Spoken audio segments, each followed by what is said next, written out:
उन्हें शिक्षा भी ग्रहण करना चाहिए। शिक्षा तो ग्रहण किए नहीं, 9वां फेल हो गया। तो 9वां फेल को बिहार का बजट क्या है क्या समझ में आएगा। सबसे बड़ा चीज़ देखिए कि महिलाओं पर फोकस रहा। तेजस्वी यादव के लिए माई बहन का मतलब क्या होता है? राबड़ी देवी और मीसा भारती। ये जो माई बहन योजना है वो जनता के लिए नहीं है बल्कि उनके परिवार के लिए है। आज 24 घंटा बिजली की कल्पना कभी बिहार कर सकता था क्या? ये लोग तो लालटेन का इनका छाप था और लालटेन युग में बिहार को ले गए थे। और नमस्कार दोस्तों, राम राम, सत श्री अकाल। मैं हूं सनी संतोष। दोस्तों, आज हमारी मौजूदगी बीजेपी कार्यालय में है और बीजेपी कार्यालय में हमारे साथ जुड़े हुए हैं प्रभात मालाकार जी, जो मीडिया प्रभारी हैं, प्रदेश मीडिया प्रभारी हैं बीजेपी के। चलिए हम इनसे कुछ बातचीत करेंगे। कल यानी 3 मार्च को बिहार विधानसभा में बजट पास हुआ है।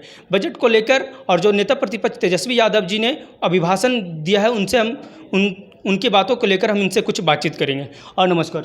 बहुत बहुत धन्यवाद सर, 3 मार्च को बजट पास हुआ है। बजट में जो विपक्ष के जो नेता हैं वो बोल रहे हैं कि ये बजट नहीं बल्कि झुनझुना और लॉलीपॉप है। इसको आप किस प्रकार से देखते हैं?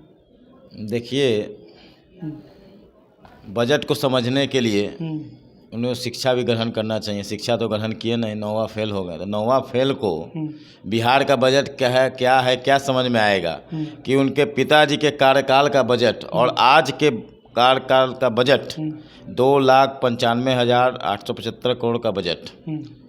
तो इनको समझ में नहीं आ रहा है कि बजट है 3 लाख, लगभग 3,16,895 करोड़ का बजट। इसके पहले था 2,95,000 का बजट। तो कहीं ना कहीं से बिहार के विकास में, और इस बार का आप बजट देखिए, सम्राट चौधरी जी ने जो पेश किया, सबसे बड़ा चीज़ देखिए कि महिलाओं पर फोकस रहा। चाहे वो अब सुधा के तर्ज पे तरकारी का भी आउटलेट खुलेगा, सब्जियों का भी आउटलेट खुलेगा। इससे क्या है कि कृषकों को, उससे महिलाएं भी प्रभावित होंगी, कृषक भी प्रभावित होंगे। महिलाओं के लिए जो सबसे ज़्यादा समस्या है टॉयलेट का, वो पिंक टॉयलेट हर शहर में बनेगा। महिलाओं के लिए व्यायामशाला होगा, महिलाओं के लिए पिंक बसेस की व्यवस्था होगी। शिक्षा के क्षेत्र के लिए देखिए कि कितना बड़ा प्रावधान आया। तेजस्वी यादव जी मांग कर रहे थे कि अगर हो सके तो मेरा ही कॉपी कर लिया जाए। जो महिलाओं के लिए महिला मान सम्मान योजना ऐसे करके कुछ चालू किए हैं, उनसे बोल रहे थे कि अगर मेरा ही कॉपी कर लिया जाए और 2500 रुपये महिलाओं को दे दिया जाए, बट महिलाओं को ज़रूर दिया जाए। क्या कॉपी कर लिया जाए? जो तेजस्वी यादव के लिए माई बहन का मतलब क्या होता है? राबड़ी देवी और मीसा भारती।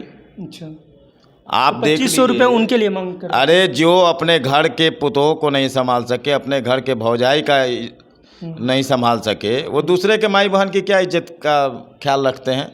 और बिहार की महिलाओं को तो इतना सशक्त, इतना मजबूत कर दिया जाएगा, इतना स्वावलंबी बनाया जाएगा। आप देखिए कि छठ जैसे पर्यटन स्थल में उसमें गाइड होंगी, उसमें महिला का जो बस होगा उसमें कंडक्टर, ड्राइवर से लेके सारे महिलाएं होंगी। तो महिलाएं इतना सशक्त हो जाएंगी कि तेजस्वी यादव जो अभी घूम रहे हैं मोटा आसामी खोजने के लिए और चुनाव में बैनर पोस्टर और कि गलत ढंग से चुनाव जीतने के लिए, वो तो महिलाएं ही पैसा दे देंगी उनको। महिलाओं को उनको चिंता नहीं करना है वो, और ऐसे भी वो चिंता कर नहीं सकते हैं। लालू यादव और उनके परिवार के लिए माई बहन योजना का मतलब होता है मीसा भारती, रोहिणी आचार्य, राबड़ी देवी। देखिए, सदन में अभी 2 महत्वपूर्ण सीटें अभी लालू परिवार को मिला, राजद को मिला, इंडी गठबंधन को मिला। एक में खुद नेता प्रतिपक्ष तेजस्वी यादव हो गए, विधान परिषद में माता को बैठा दिया। टिकट देने की बात आई तो बिहार छोड़िए, भारत छोड़िए, मतलब विदेश में बैठी जो बहन थी सिंगापुर आचार्य, रोहिणी आचार्य, उसको बुला के टिकट दे दिया। यानी जो माई बहन योजना है वो जनता के लिए नहीं है बल्कि उनके परिवार के लिए है। माई बहन, उनके लिए माई बहन का योजना का मतलब होता है राबड़ी देवी और मीसा भारती, रोहिणी आचार्य। बजट में बोला गया है कि बिहार को हम 7 गो एयरपोर्ट देंगे और विपक्ष कहती है कि सिर्फ एयरपोर्ट ही देने के लिए कहते हैं बट देते नहीं है। बोला जा रहा है कि जो पूर्वी चंपारण या पश्चिमी चंपारण में पहले भी बोला गया था कि एयरपोर्ट देंगे, बट वो एयरपोर्ट अभी तक नहीं बना है। ये सिर्फ बोलते हैं, काम नहीं करते हैं। नहीं, अभी आप देख सकते हैं कि पूर्णिया का एयरपोर्ट हो, पटना का, बिहटा का, गया का, और जो भी है, अब कोई जादू की झप्पी है नहीं कि गला लगाया और चीज़ें हो गई। लेकिन आज देखिए कि बिहार के पटना राजधानी से आप बिहार के किसी कोना में अभी 5 से 6 घंटा में पहुँचते, आने वाले समय में 4 घंटे में पहुँचिएगा। चाहे वो पुल पुलिये की बात हो, सड़क की बात हो, बिजली की बात हो। आज 24 घंटा बिजली की कल्पना कभी बिहार कर सकता था क्या?